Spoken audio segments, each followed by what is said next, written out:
Hello and welcome to Business Insider. This is Sriram Iyer. You're tuned in to hang out with BI.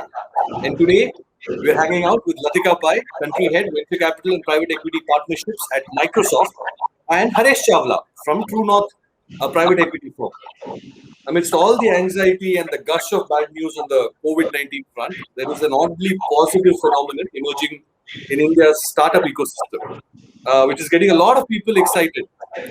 We, the newswallas, are always excited, so that doesn't count. But here is some data that will tell you whether this is warranted or not. You can be the judge. A unicorn is an unlisted company that is valued at over $1 billion. And now India has over 100 unicorns. And 10 of them were created in the last 4 months. Nearly 11 of them were created in the whole of last year. So about 20 or one in every 5 unicorns that India has were created in the last 16 months. And specifically last week, this April, we saw 6 unicorns being born in a single week. So Haresh, let me come to you first. Like I promised my viewers in a tweet before the show, a unicorn a day keeps the dash away. That was the tweet that you had put out last week. So what was the best answer you got? And was it the answer that you were looking for? Yeah, I think the simple answer is that a unicorn a day keeps competition away, in a sense. So I think it's a massive signaling device as well to any set of competitors in a segment. And therefore, you're finding this little bit of a craze on, if you were doing a deal at 800 million, you would rather do it at a 1.2 billion and call it a unicorn and signal to everybody that this company is now funded in a manner that competing with it will be difficult. So I think that's so therefore that competitive signaling is something that we are seeing. Some bit of the froth is due to that. But on the other hand, the overall environment is fascinating now, actually. If you look at it, one of the biggest concerns we always had with the internet or digital revolution in India was, whether you can distribute and whether you can monetize. And in some sense, it's unfortunate, but COVID has really, sorted out both those factors. There is the massive uptick in digital adoption for transaction. People were consuming, using the smartphone as a TV before COVID. So while we had massive number of users, they were not really transacting. And with the whole lockdown and the consequent, change in behavior, people have started consuming. So distribution or reaching consumers who transact is not a challenge, and their willingness to pay has also completely transformed. So I think these two factors, when they come together, they almost create a new landscape from 12 months ago. So, and which is why you're seeing this sudden clarity that's emerging at startup level and at investor level, that these companies are now set to really, actually, profitably at some level disrupt market segments. So people are willing to pay. That's great news. But Arish, we definitely need some data on this because these are, anecdotally people say, and I don't know if there is a credible data on this. If you have something, do share with us in just a bit. But let me bring in Latika here. Latika, when we spoke in August last year on Business Insider, you said that one question that every founder should ask themselves at this point is that do they really need the VC money right now? I mean, only if they are desperate, they should go for it. I think in a manner you were saying that don't sell out cheap because this is a crisis. So don't give away your stake for less than what you might get a year down the line or 2 years down the line. What is really happening when you see this explosion in unicorns, this increased number of fundraisings? Are the companies or the founders reaching out, or is it the VC saying, here is the top dollar, take it now? So I think, I remember what I said, a year ago, and I think I was glad I'd said that because it was actually at that time, no one quite knew the impact that COVID would have on the startup ecosystem, right? I know in March, April, there was a lot of anxiety and the founders were not sure whether they would get money and what would be the valuation. And I think for those founders who held out, I mean, it is a phenomenal time right now, because what has been proven, to Harish's point, is that digital adoption has just skyrocketed. COVID, not just in India, I've spoken to startups across Asia, APAC, minus China, right? The kind of engagement they've had, the revenue growth, they are hiring like crazy. It's just COVID has really been a phenomenal boon to technology based startups. So I think this is something that as a result of it, for those who waited out, I know of a startup which took its Series A. Actually, it was part of a Sequoia Surge portfolio, and what the valuation that they got like a year ago to what the valuation right now, it's almost 10 if not 20x for their next for their Series A B round, right? Literally in 12 months. Is just mind boggling. So when I see all 20x multiplication in the value of the company, in the or value of the rather money, what the market is willing to pay in correct, just 1 year.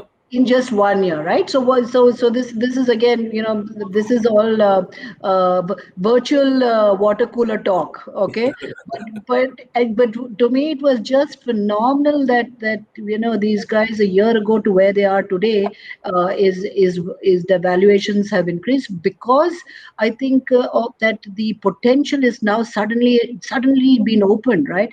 When we're talking about transactions, literally, I don't take my card or credit card out anymore. I mean, cash out anymore. Cash is that the cash economy, for many of us is gone. It's all on, you're doing GPay, Paytm. Everybody has it, from the milkman to including the coconut person in the beach in Gokarna, right? I've gone there. There's this person from the village selling coconuts, for 30 rupees. He says, "Madam, GPay Madi." In Kannada, it says, "Please pay me by GPay." So that's the beauty of what COVID has done in terms of adoption and transaction. That's amazing. In fact, It's no longer it's no longer vanity metrics that we're talking about, right? I've got so many downloads of my app. People are transacting. People are, whether it's in gaming, whichever industry, online, it's just been fantastic. So yes, the valuations are kind of keeping up with the overall sentiment of adoption. it's my job to ask which startup was that where the valuation went up. And it's my job not to save my job. I have to make sure that I don't. Okay, let's play this game. You give me the first letter of the name. That's all. Okay, Harish, I think it could be A, it could be Z, and somewhere in between. Somewhere between A and Z. Okay, cool, awesome.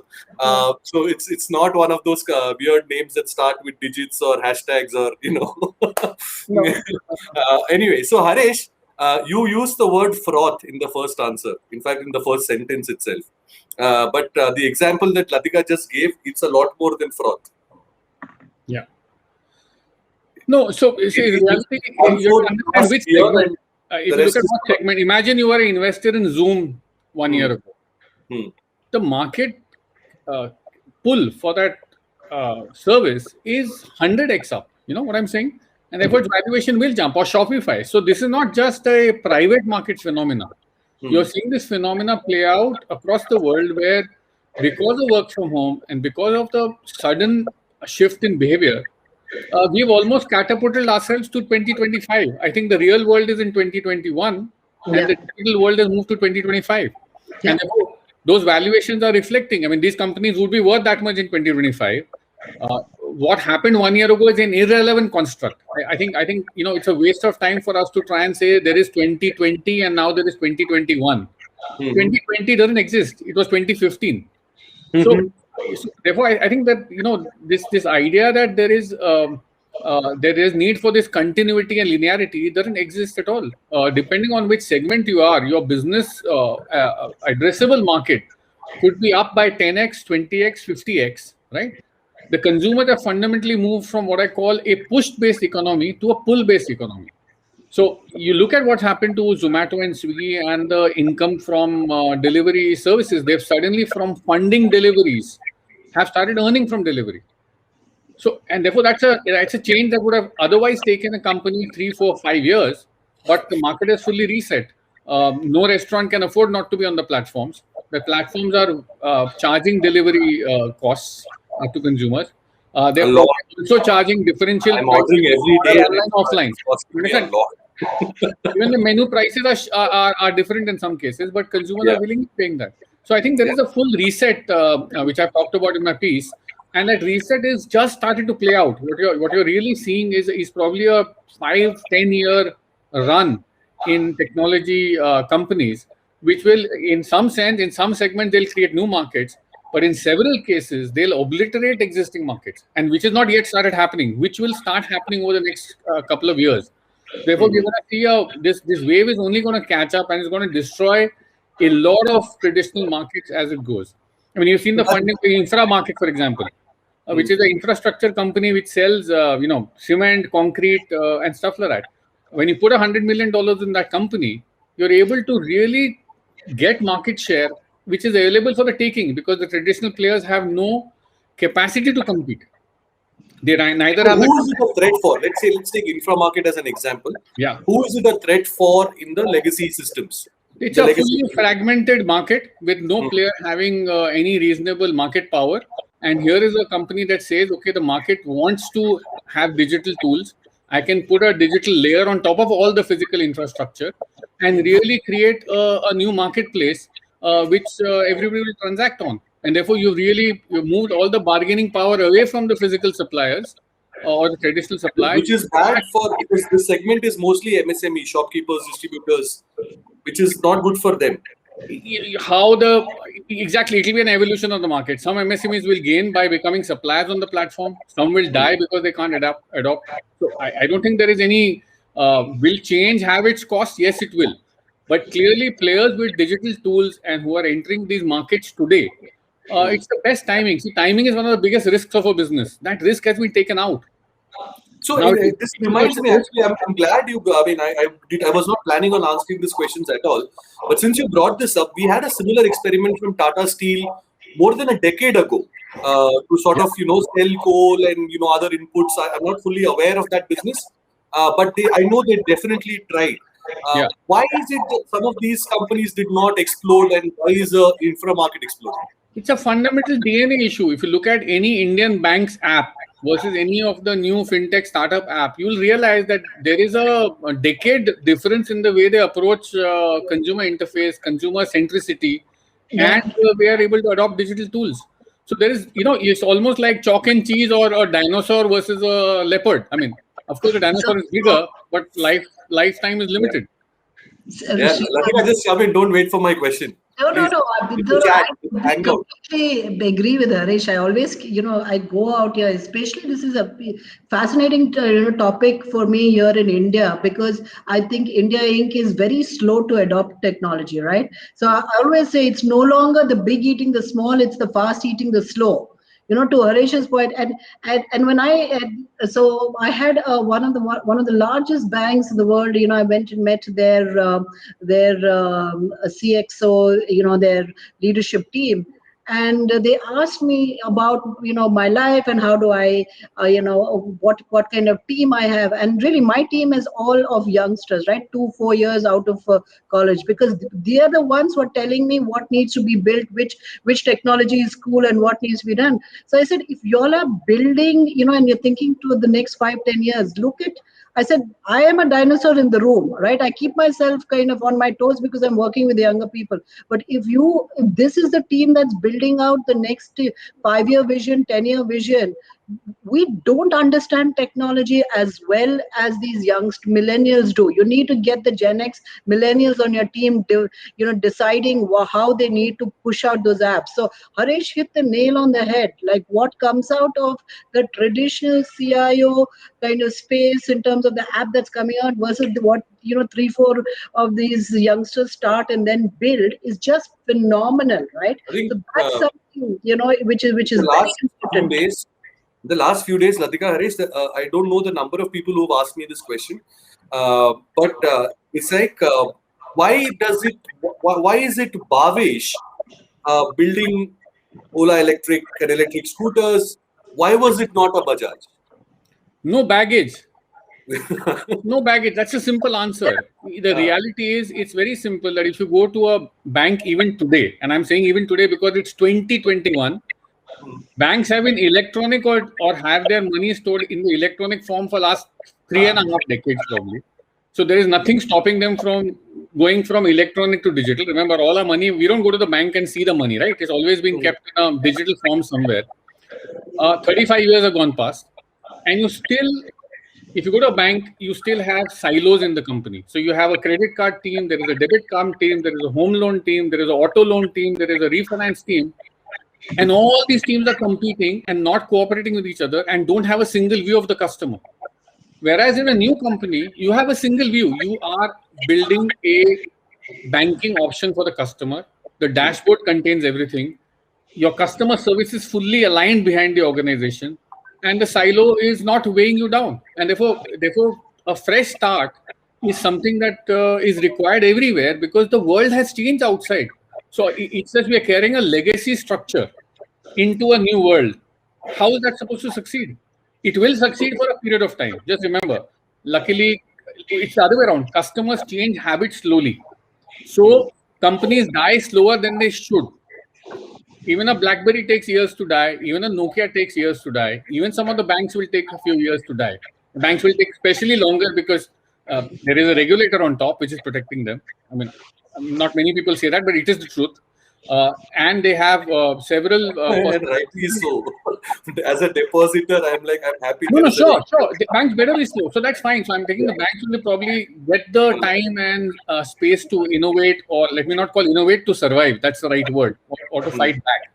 But in several other industries, just the whole baggage of the structure of the company, the organization dynamics, the vision, and the unwillingness to actually burn the bridges will hold them back. So, that's a simple answer. Why would you give a startup the money to set up a new scooter, electronics? Because no baggage. He's building a new product for a new consumer and has none of the challenges of the past.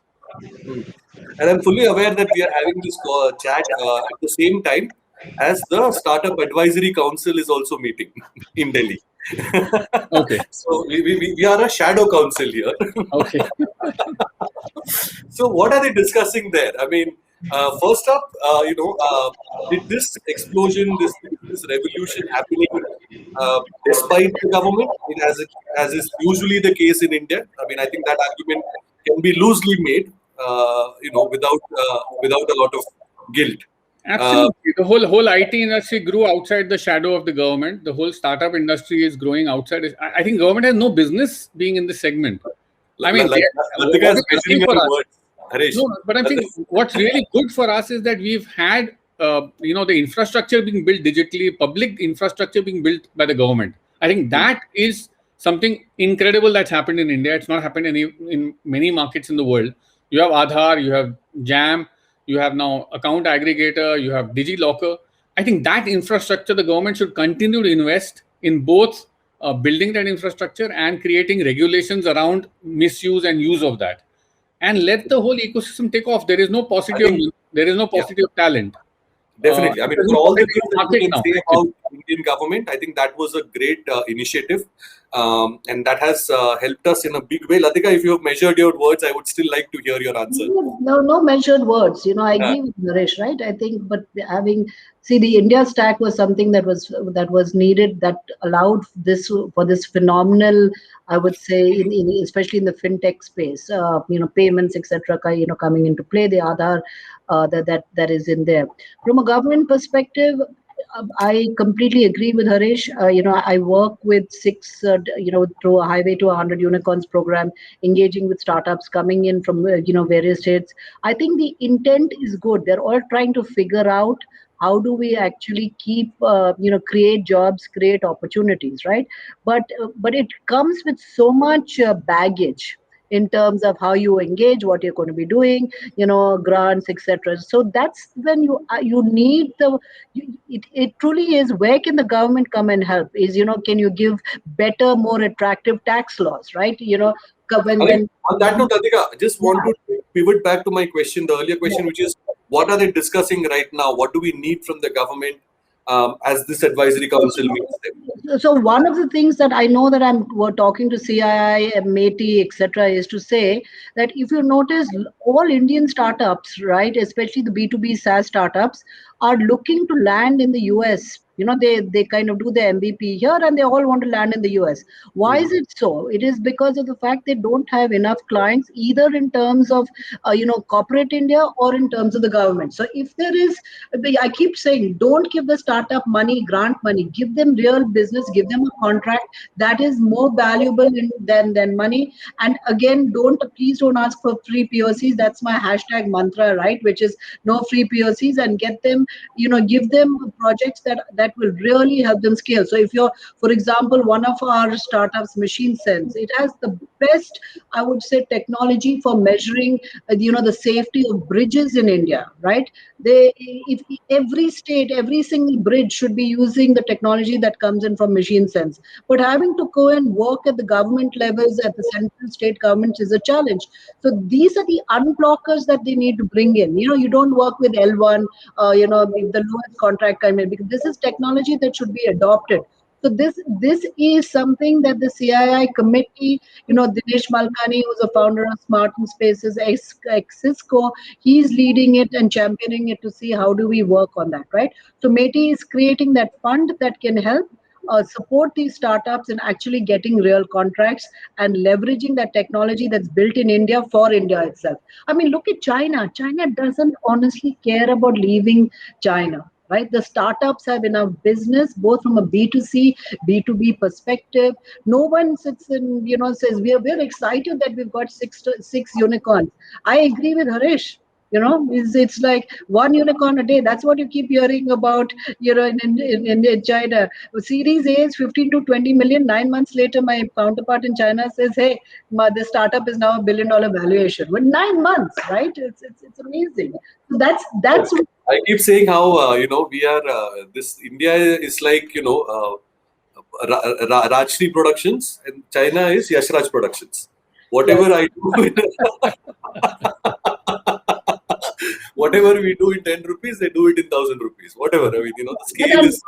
And there, look at the Chinese government actually came in and helped create that funding pool that was used for the startup ecosystem, right? So if they can create a fund of funds, give it without all the 1,000-page term sheets, right? I think then startups will also benefit from it, right? In terms of giving it and becoming LPs and other funds, just like the SIDBI fund, which is out there. Keywords matter. Ease of doing business. I think that's more important. I think how we structure our regulations, how we avoid the tax. The tax has been income tax and the compliance with angel tax and all these. These are really dampeners for no reason. Exactly. We know the money is going into a legitimate startup. It's going at a premium, but it's being used to pay. Everybody agrees. Government also agrees. Officials come out and say, yeah, of course, it's a bad thing. But why is it? I mean, it's 3 years now. We're still discussing the same thing. Our tax code runs into thousands of pages, and we have thousands of people willing to implement it. So these are the challenges of being in India. So I think the fact is that we need to, in government, to think about how to unleash the startup ecosystem. Because it's a ticket to India's future. The Y2K allowed IT companies to become global. Now the world needs millions of coders. Frankly, I would say education of the engineers and teaching them how to code could yield this country the maximum balloon in our GDP. Because you have millions of engineers, especially millions of women and girls, who could work from home anywhere in the world, actually. So if you can get this coding or learning to code as a part of formal education, give them grants to make sure that they can upskill themselves, the world and India, I mean, remember what's happened. If you to get a reasonably 2-3 year experienced engineer, the salaries have virtually doubled in the last 1 year. Yeah. The demand is coming from traditional companies, coming from startups, coming from IT companies, coming from global companies. So I think one of the biggest things you can sort out our laws, give the startup founders, 2 classes of shares or whatever is needed to make sure that the ecosystem thrives. So you're giving them the underpinning. The money is not needed actually. In fact, one of my reporters is sort of exploring this salary divide. An engineer getting a job at in a SaaS startup is definitely getting more money than IT services. I mean, if any of you have any data on this, that would be great. I do. I do for sure. I know that today, going in even to even attracting talent into a Microsoft or any of the cloud players, technology, Facebook, etc. Right? The smartest talent is going all into the startups. The startups are picking them up. They find it exciting. They believe that they're able to ideate. Their ideas are being implemented. The comp is very good. So what is the money being raised for, right? Across the board, the unicorns, etc., are really building the tech talent and for GTM. So definitely, I know for a fact that the startups are paying more.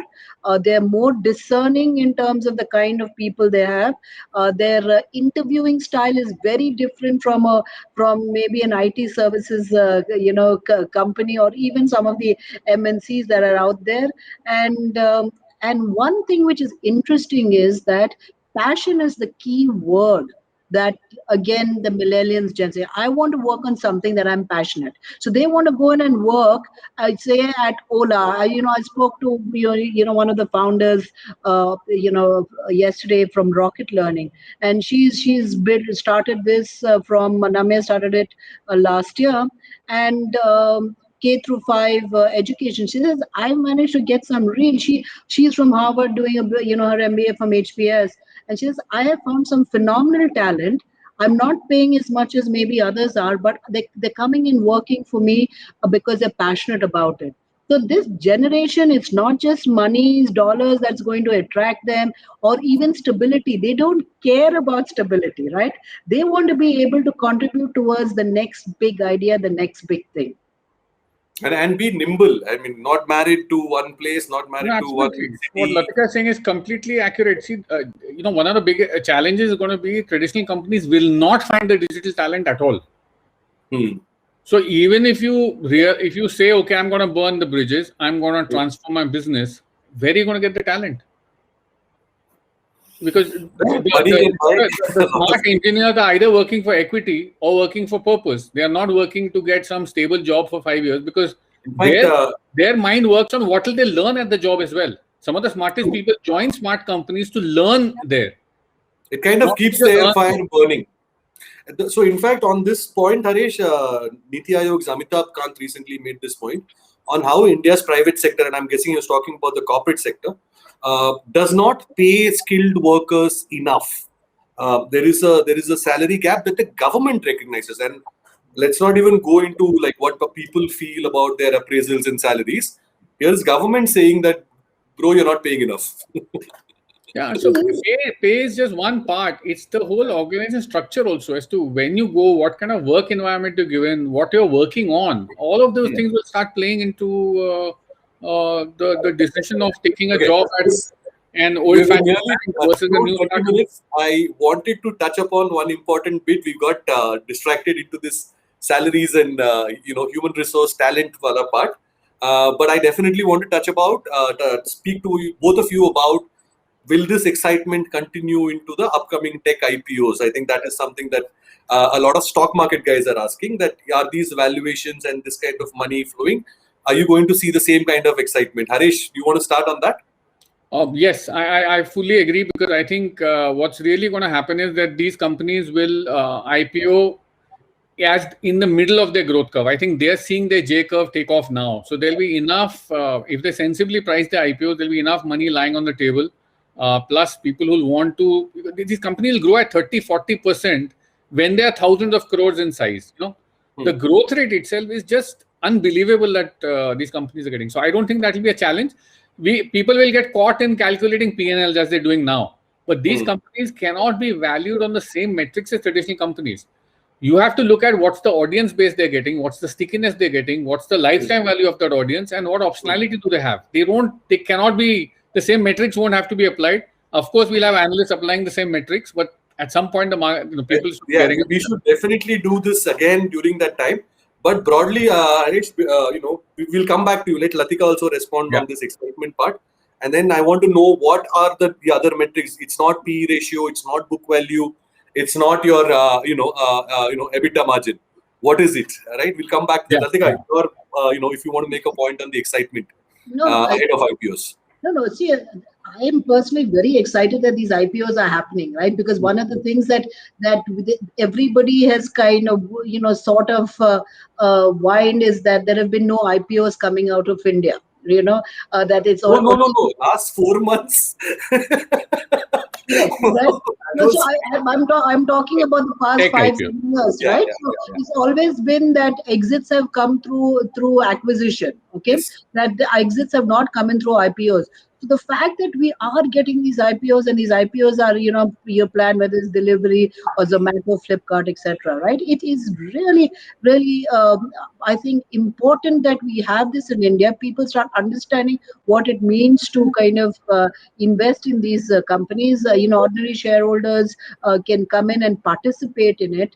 I think that's where it also is very important, because there are a whole bunch of employees who are holding on to their stock because they've not got exits, right? There is no secondary market. So if there's an IPO, at least those initial, the second tier of employees start getting exits. So this is going to be a huge plus for people, who've been and whose shares were potentially not bought out, etc., for their companies to go to have an IPO, right? So I think this is we need to go this way, and I think that excitement will come in.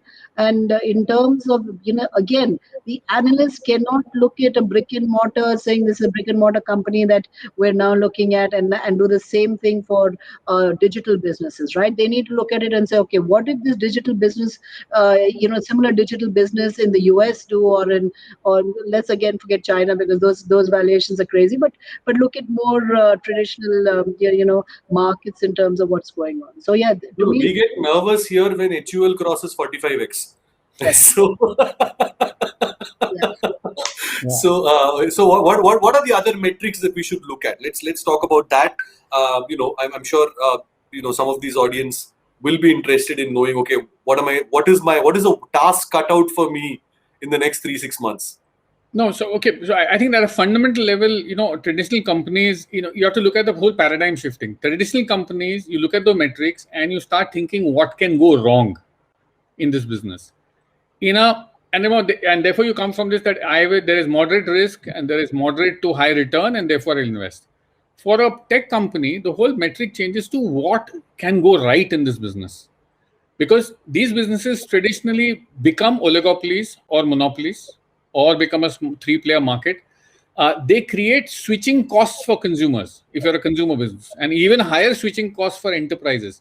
So with that, I think the whole assessment has to come as to what's the market size, what's its market position, market share, what kind of stickiness does it have, what's the churn rate, for example, what is the current monetization capability of the company, what's the future monetization capability of the company, and what is really the switching cost. Because once you build up enough switching costs on the consumer, then you can slowly put the monetization or profitability tap on. So I think the more important thing is not to look at unit economics as much as marginal unit economics, because these companies actually want to spend a lot on fixed costs. Like Amazon builds same day or next day delivery with Prime. It spends billions of dollars building that infrastructure. But that infrastructure allows you, a consumer, to actually get a product. One more packet landing up in my house actually costs very little to Amazon now. So the whole idea of how do marginal economics work on a transaction, one more restaurant on Swiggy or Zomato, how much money does it deliver, whereas how much it costs now. So I think fundamentally you can't do linear math on these companies. You have to take a chunk of the math out of the equation, which is the fixed cost and the infrastructure they build, and then look at the marginal unit economics. So you're saying that don't look at profits, look at the headroom for growth on the revenue side, not what it means on bottom line immediately. And network effects that kick in. What happens when one more customer comes in or one more supplier comes in? How do the economics change? And then apply the fact that these companies have ability to scale. So, but how do you sell that to a retail investor? I think we'll have to learn how to write all this information down in a more meaningful fashion. And you can't take two company P&Ls, just compare them. Even otherwise, two companies, both at 100 crore revenue, having exactly the same gross margin, everything ditto. One can be going down the tube, another could be growing at 100%. No, so actually, in any case, these are not comparable.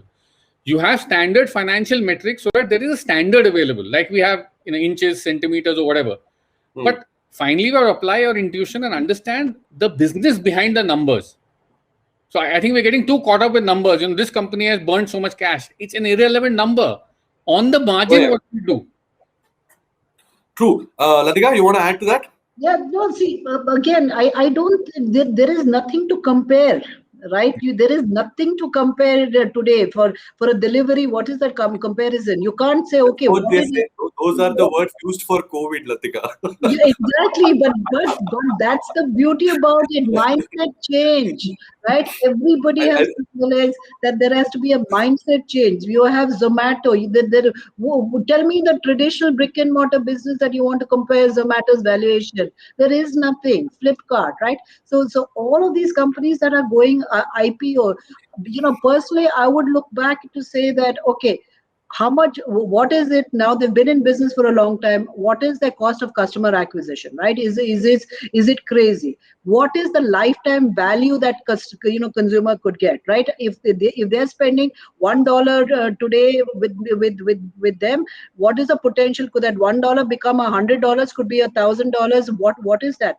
That is the kind of thinking that you need to do, to say that, okay, here is what is the customer churn that they're having, and is the customer churn happening because of real competition, or competition that is there because there is another online person that they're going to, right? Whether it's a Grofers that is looking at coming in. So the mindset of the investor has to be, at least more of the discerning investor has to see that, okay, how much of the market has this company actually captured today, and what is that potential? And I think this is an important point, Latika, you made about entry barriers, right? The reason why these companies are here today and we are so excited about them is because there were no entry barriers. Is that still true? Whether it's in the case of Zomato, Policybazaar, Flipkart, whatever, whichever you want to take it, or is the reality different for different sectors?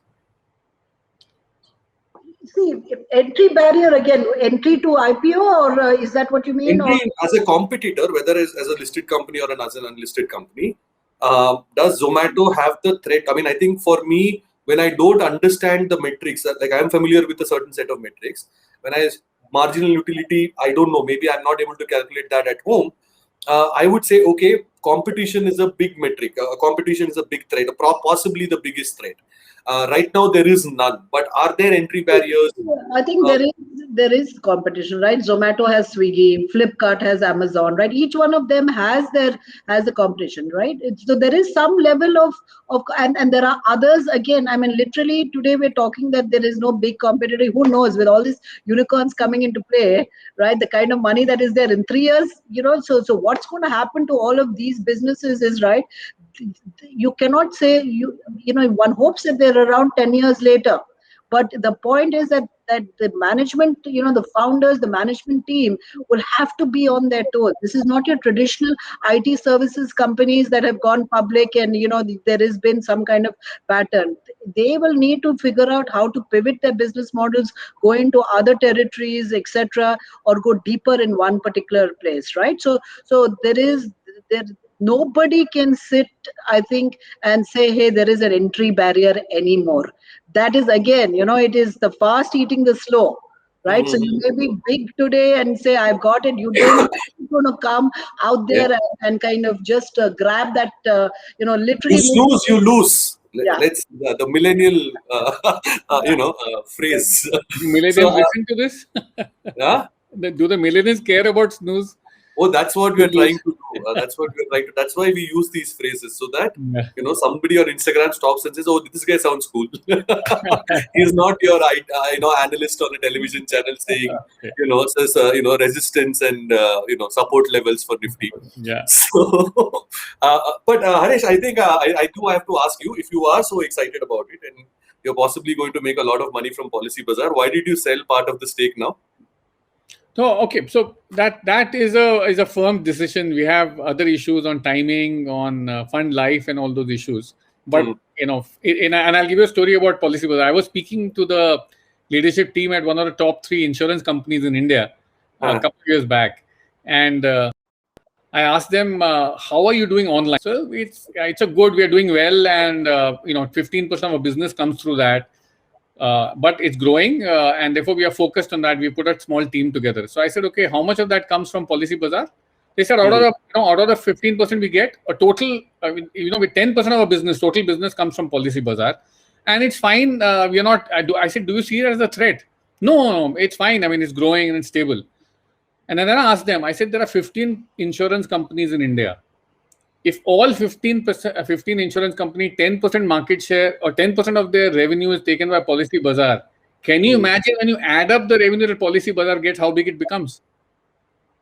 And then the room fell silent. It's almost that the whole situation that traditional companies are like sleeping on these issues. Like you saw Netflix, they took all the rights of all the content from the large studios, and now over 5 years or 6 years, they've become the largest studio themselves, leaving everybody eating dust. So I think fundamentally to think that becoming digital access is a small part of my business is no longer no longer a thought process that should be entertained at all, especially after COVID, when everything is digital actually. I think that was a goosebump story about. I can imagine why the room fell silent. Latika, do you have one such story about an upcoming IPO candidate? Maybe plug your own. No, I don't. No, but it's interesting, and I think I'm glad we had this chat. I mean, it's 6:40. I think I'm sure we are already sort of you guys are running out of time. So I will end this conversation here for now with a promise from both of you that we will keep doing this again and on a regular basis, because I'm sure the equity market is going to be very boring for the next few months, except for the IPO lot. And I think that's where there is a lot of learning that I need to have. A lot of all the 15 years of business journalism is worth nothing right now. Because the basics will still hold. Don't worry. Huh? The basics will still hold. I hope so. I hope it does, and definitely for the millennial audience, and that is they are the ones who are on our platform, and we definitely cater to them. And there is, we have managed to get. You're trying to create a GameStop kind of situation here. Get the millennials to come in and kind of go rogue. Yeah, why not? a little mischief. Yeah, but I think that if I were to do an IPO, I would actually look at the 20-year-old, the millennials coming to invest in it, right? Yeah. They understand this business. For them, their life is about Swiggy, Zomato, Flipkart, right? In terms of how they live their lives, right? So and they are signing up. They are on, they are reading business news now. They weren't. I mean, 10 years ago. The kind of discussions we used to have in newsrooms on reaching out to new audiences is very different from today, because of your Zerodha, Grow, and all of those apps that have completely changed the user interface, right? I mean, people are now, it's so much easier to be an investor, a small investor, of course, and that is also showing in our evaluations, and that is why we're having this chat today. I mean, that is my suggestion is that on the next chat, I'm the dinosaur here. I will give you some names of some really smart millennials. Bring them in, get their voice. I can't tell you how important it is. They're the ones who are building the digital future. They're the ones who have opinions, really strong opinions, right? And they have no problem. They will not buy a product if it's not an ethically made product. It's interesting to see how their buying patterns are, what they accept and not accept, and that's the future that you have to keep in mind, right? And be agile. Don't discount it, because especially in India, it's like, acha, how old how old I am, how old you are. Look at my experience. And literally, my son told me this yesterday. He's 21 years old, finished from UCLA, doing his own startup, and he said, Mom, I have issues with you, because without you listening to me completely, you just go blah. Right? I've thought this through. this is a very large. I'm glad I did philosophy, and he gave me a breakup of how he does it. And I finally sat down. I said, okay, you're right. Okay, right. So it's a very different thought process. My suggestion: make it cool. You want to be really cool? Stop using words like snooze and lose. Bring those millennials on your show. No, of course. I mean, always open, and we do have. If you see, Raise the average IQ of the room considerably, so don't worry. Yeah. No. I mean, like I said, I mean, if you are able to admit that what you did, Latika, I think you are meant to be in this room. So no matter how many millennials are here, I think awareness is the most important bit. But most recently, I think in fact 2 weeks ago we had Revolut's founder, who's fairly young, 20-something. Ritesh, others, you've seen them all on our platform, and they are guys who are, like you said, building our future. And we are constantly in conversation with them. And of course, the more important bit is to inspire other millennials like them who are in engineering colleges and early professionals and who want to break out of that dinosaur boss, telling them, how to still work. If you look at Nykaa and Big Basket, we are not so bad yet. So that's the plan, and so we will continue doing this. So thank you very much for taking time out. One question I wanted to ask is: so we are at 100. Old habits die hard. I'm used to asking where is Nifty going to be at the end of the year? So how many unicorns will we have at the end of 2021? See, the thing is that depending on where you're counting is 100, right? The startup ecosystem is counting it at 40. Right? The Credit Suisse report said 100 unicorns. No, so from 2010, we're looking at 100. Okay, about 40 right now. So if you look at the TIE report, the Zinnov report, etc., it's 40 because they are looking at the tech ones. They're not looking at the IT services and some of the other businesses that are there. So the goal was that in the TIE report that came out was that by 2025 we will have 100 unicorns. Okay. So if we are based on that report, if we are at 40, I think we will probably, hopefully, be in the next couple of years be at 100 and not at 2025. So that's another 60 in the next 2 years. Yeah, next 6 years. Okay. What about you, Harish? What is your number? My sense is we'll do at least 3x of what we did last year. Every 3x of last year. So 33 by the end of only in 2021. Yeah, and we are done with only 10 so far, 11 or 10 so far. Yeah. So you have 22 more to go, according to you, in the next 8 months. That's bullish beyond what I had thought. On that very positive note.